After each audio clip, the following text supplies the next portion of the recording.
Hi, I'm Stevie C and the place to be. In this video, I'll be growing an LED bonsai plant, just like the one featured on BigClive's website.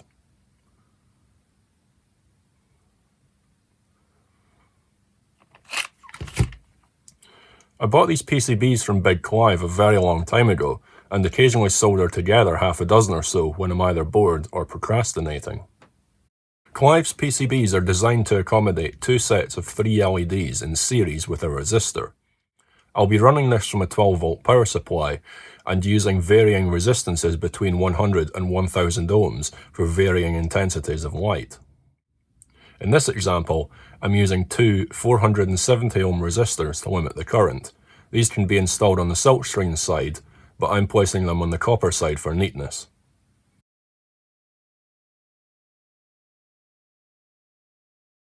I'll also be using various styles and sizes of LEDs.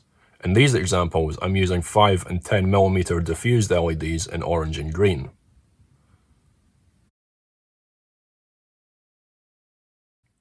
With the 470 ohm resistors, they'll run between 6 and 13 milliamps depending on the forward voltage. I had a go at designing and manufacturing my own flower PCBs, which are slightly larger with 9 LEDs as opposed to 6. As I don't really have Clive's soldering dexterity, nor his decades of experience, I'm reverting to my soldering technique, using the helping hands to hold the boards while I solder the resistors, and some blue tack to hold the LEDs in place.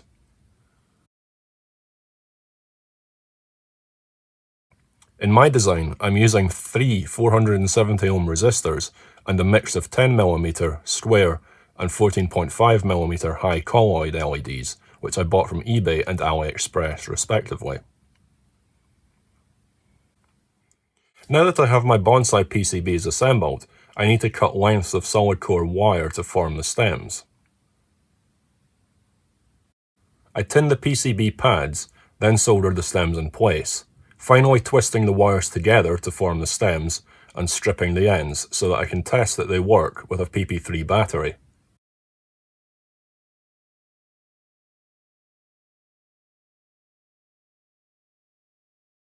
And now I repeat the process a couple hundred times. And here's some I made earlier. Here's some more I made earlier. And even more. And more.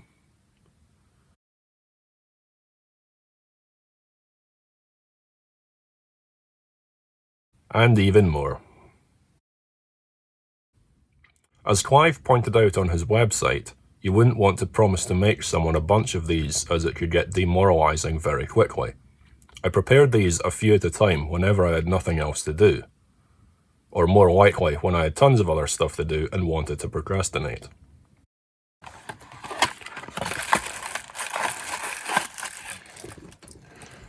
I need some way of connecting all these stems into the 12-volt power supply. In Clive's original project, he suggests twisting all the stem terminals together and using either solder or connector block to hold them. Having done this for smaller projects, I know what a pain in the bahookie that would be. So I decided that I wanted a power marshalling PCB. So as usual, I went on to Sprint Layout and created a basic PCB featuring bus bars, which I would drill at arbitrary points for the stems.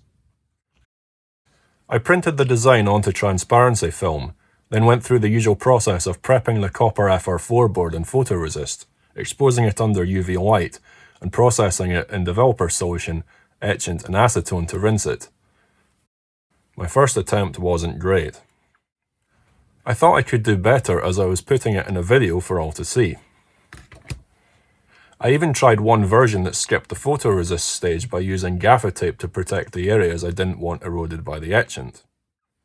Then I gave up, redesigned it, and sent the new design off to JLC PCB for manufacture.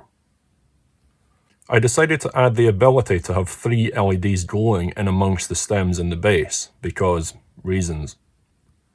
The marshalling PCB features 4 pairs of what are essentially bus bars and will support up to 310 flower stems. I have 232 of Clive's PCBs with 6 LEDs each, 43 of my own PCBs with 9 LEDs each, and 13 single LEDs on stems, which BigClive himself advised me to add to the project, which gives me a grand total of 1,795 LEDs. So let's solder everything into the base PCB.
And predictably, not all of it works. Quite a lot of it doesn't have power. So what was 30 seconds ago for you, but was actually 3 hours ago for me, you saw it didn't work first time, almost predictably. So you'll see what I've done here is I've laid extra solder into the tracks to help with current sinking. I broke out the 1.2mm solder, and yeah, I've got a bodge wire in there where I lifted a track. So I went around with a multimeter buzzing out the track because there was breaks in it, and yeah, some weren't lighting and all the rest of it. I've got the usual kilowatt meter on the mains side, and I've got my ammeter on the DC side. I've interrupted the supply chain just to get the ammeter in series as normal. Got the power brick, and we're ready to give it a test. So it's just under 60 watts on the mains side, and on the DC side about 4.8 amps, 4.9 amps. Now this is a 5 amp supply, so it is rated for it, but it's a bit too near. There's practically no headroom. So I've got a suitably garish or stylish, delete as appropriate flower pot to install the bonsai plant into. It's a bit tippy, but that should sort itself once I twist all the stems together.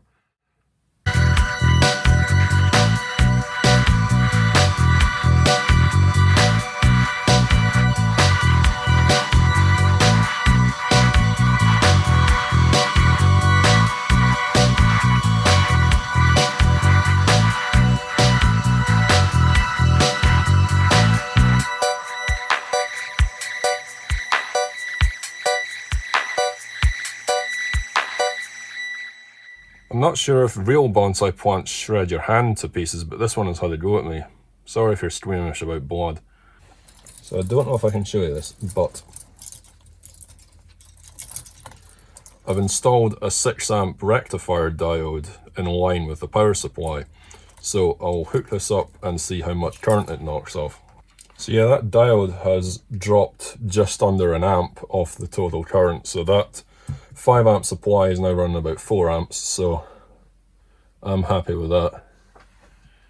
Do we have any dead flowers? No pun intended. I don't think I do. This is where someone on YouTube types a comment, "Oh, I can see a dead one somewhere."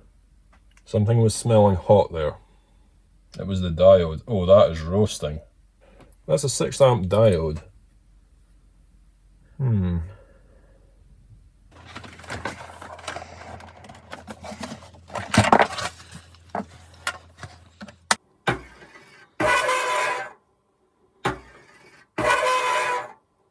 So once again, it's not as easy as it looks, as I've learnt the hard way. I try to use as many different types and colour of LED as possible. Some bonsai flowers try to be realistic, while others try to be as weird as possible. For example, you may see my Aspen Pride flowers with all the colours of the rainbow. They definitely don't exist in nature, but I don't care. I've got a mix of 3, 5, 8 and 10mm in both diffused and focused, some flat or square, some straw hat ones from cheap LED bulbs, the concave ones from dangerous sets of fairy lights, some of the so-called high colloid ones from AliExpress, and some flashing and colour changing ones which definitely don't exist in nature unless your name is Alice and partake of certain substances. I might have another go at forming all the bonsai stems, but I just wanted to get this video done and edited so I can upload it. I might have to rethink some of the LEDs, the flashing ones in particular. I'll definitely have to rethink the power supply arrangement. I could just run it at 5 amps on a 5 amp supply, or try to find a higher current supply. I'm not sure how long that supply would last, because, you want to leave a bit of headroom, etc. I really don't know. That diode was running ferociously hot. It's a 6 amp diode, and it was 4 amps of current flowing through it, so I don't know if that's normal or not. If you like this project, please give it a big thumbs up. Remember to share and subscribe if you haven't done so already. And I'll see you next time. Thanks for watching.